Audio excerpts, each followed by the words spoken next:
Good afternoon. Welcome to Options Tender. It's Thursday, October 10th, 2024. Welcome, traders. We're doing this intraday at about 11:40 a.m. Eastern Standard Time. If you want to get these videos during the day, please consider becoming a YouTube supporter. That's a member on YouTube. So we're going to go through SPY on the daily and 65. We're going to go through QQQ, IWM, SMH, VIX, all on the daily and 65. See if we can gain any extra knowledge on what happens next. Price is kind of grinding. We did have a breakout yesterday, but I think the dynamics the rotations should start happening. I've been looking for it for quite some time. I've been wrong on timing, but with the Qs being so close to its final target that I am guessing that my intuition says that IWM and maybe DIA, but IWM has got to pick up some of the slack in order for SPY to hit its final target at 580. I know it's not that far away. It's only 4 points. And what I think is that the Qs initially will diverge and start heading to the downside after hitting its target and being a headwind on the market. So I think that pairs kind of trade should start to play out pretty soon here. So we're holding on to some pretty volatile stocks, GME, Square starting to move, Penn, and much more. So, okay, so let's dive into it. We have SPY on the daily time frame. We're looking at possibly today being an inside day with the CPI. We have PPI tomorrow, so that could be our catalyst to get up to 577, 578. We haven't hit our first target yet. We have two targets left here. There are some above. I don't think we're going to get to that point. And we'll talk about it. If we get above 580 and hold above 580 without any daily wick or so, we'll discuss what to do next. So we'll be hedging with calls more near term on the upside, and we'll be adding on more. You saw all of them that I did yesterday. If you remember, you saw tons of trades being put on for my swings to the downside. Okay, so far, bullish. We had a breakout and an inside day. Could it be reversal? Possibly. I think we have unfinished business here. So I think we'll get some follow through tomorrow and possibly grind with that pairs trade into Monday or sometime early next week. But we'll see. Tomorrow might be the top as well. If price follows through and gets to that 580, I think that will be the top. And that will be such a coincidence that the top would be on the same day it was on 2007. That would be pretty wild. Qs already in our target area, and we're looking. I know it's a much bigger area. We just weren't sure how this would result. Now I think we're going to tag that 495, probably just a little spike through to close the gap that's over here.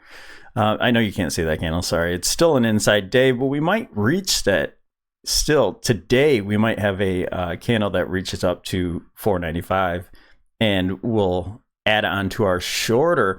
And by short term, I mean a couple weeks out. Well, again, the calls are shorter dated, but we'll be looking at some puts adding on here on the Qs instead of. I did put some already. Instead of the SQQQ calls, we'll be adding on to the QQQ puts. We're almost green for the day. Then you'll be able to see this candle. IWM. There's targets up above. I don't know if we're going to make a new high.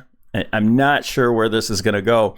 It's just my thoughts that the small caps, in order to keep the market up, if we're going to use the small caps to get SPY to 580, and the Qs hit their target and start to go to the downside, this is going to have a massive move in order to have enough influence on the market to hold it up. So if that's the scenario, then we'll be looking for a new high above here, maybe close gap, and if it's vicious enough, possibly even all the way up to the 233. So on this point of view, that would be the 235. That's what it would be. So again, I don't know if that's the case. We could just get back to the 786 with the lower high here. So we will hold on to some calls, but just not sure where this is going to go, what the point of this move will be. If this is a B, and then C, I just not really sure how this is going to play out. But if we do make a new high here, all that says is that we'll move this wave 3. So we have this larger picture here. We have a 1, 2. So far, if we don't make a new high above this one, we have a 3, 4, and a small 5 there. But if the move is massive, we get a new high. We don't have to reach that 887. It just would be a typical flat pattern to hit that 887. So I think it's still valid. And we'd have our 4 down here, and we'd put our 5 up here. That's the only difference, okay? So I wouldn't look too far into this, but you know, again, those names like Penn, Square, just individual names, GME, they could run hard if IWM does have that massive move, and they are in that kind of setup. So it leads me to believe that those could start moving anytime now. And it's all speculative. So my main positions are going to remain looking for the short and the top in the market. The other ones are calls, they're lottos. I put those out there. They're used as hedges at this point while price grinds to the upside. So we're well positioned already to the downside. VIX, we have somewhat of a ascending triangle. You're getting higher lows here, and then we have a resistance zone. So if price starts to get above this new high and above this 23 area, I think that's we'll say that the market has already topped, and we'll be looking for that correction to really start accelerating at that point. So let's just go through real quick the 65 minute, just so we can get a good point of view. And so we now have daily divergence on the SPY as well. Here's our bearish rising wedge that we formed. We already broke down from that large bear wedge, and now we formed another wedge, which is very similar to Qs, just Qs are making a lower high. So you have the top of this wedge up here in confluence with our targets. We're consolidating here. Could price actually go down lower and backtest? It's a possibility. So we're keeping an open mind, but we're already short long term. So it really doesn't matter if we backtest here and then hold and then start moving up for our final move up here either. So none of that matters how we're positioned anyway, but that will be our final target. I suppose that today, if the Qs do reach their final target, I think that this might eke out just a new high to hit our minor target here at 578. So we'll see if that grinds here today, and we can get that target. So so this is what it would look like. We break down from the wedge. It should be a pretty vicious move to the downside. Again, here's our targets right here. So we have the 578 and 580 coming up. We do have a time relationship right now, so perhaps this will be considered a top at that point. We get some sort of correction with the Qs pushing, then we have the maybe not a hard correction, but and then small caps might just lift it up to the 580. Just thinking that's going to be the scenario. And then we have some time relationships coming up early next week as well. QQQ. So this is the same kind of thing, just a weaker move here. So we have another wedge forming, which is the bear flag, which is our initial move down here, which is an impulse wave, and then an ABC correction here for a wedge. Okay, and so we're just looking to possibly close this gap. We have 495, 496 if it wants to get that high, but we do think that this high will be taken out, at least slightly. And it will look something like this. We have it right above here at 494 will be the 887, but again, this is a zone, so you can spike through it to that 495 as well if you want to close a gap. Maybe it leaves a little bit of the gap open for, you know, however long it takes to get back to these levels after, I'm sure, a couple years. I think it's a high probable situation that we don't reach those highs again for at least a couple to few, maybe in several years. We'll see. We'll can't predict that far in the future there. So this is looking at the 65. This is still a bull flag, even though, you know, it's pretty deep. We finally got to the 50%. So I guess that was some unfinished business that I should have, I guess, identified a little bit sooner, but it did not. We didn't break out from the channel anyway, so can't be too bullish when that doesn't happen. So this could be setting up to break out from this.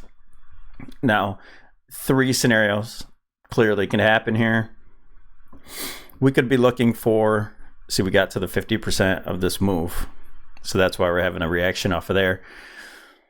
If this channel does break out, maybe we just get to a 62 or 786 retracement here.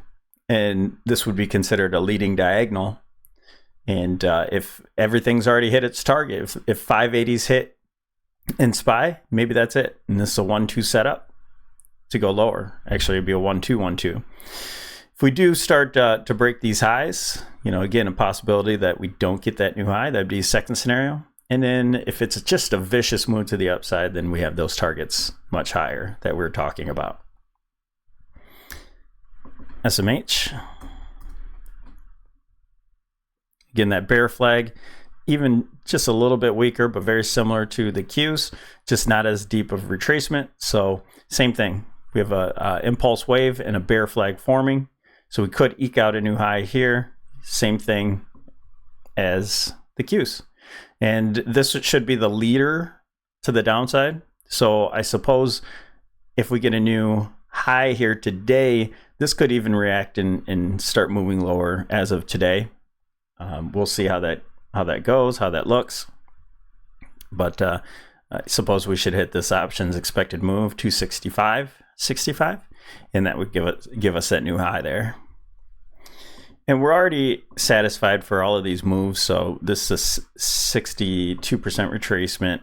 You have the 786. If for some reason price wants to go a lot higher, that would be the top of the bear flag, if not overthrowing it.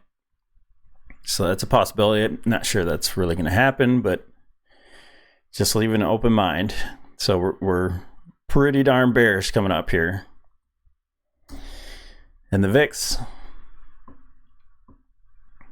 The VIX, again, ascending triangle, could hold this. We had that 8 EMA that we were talking about.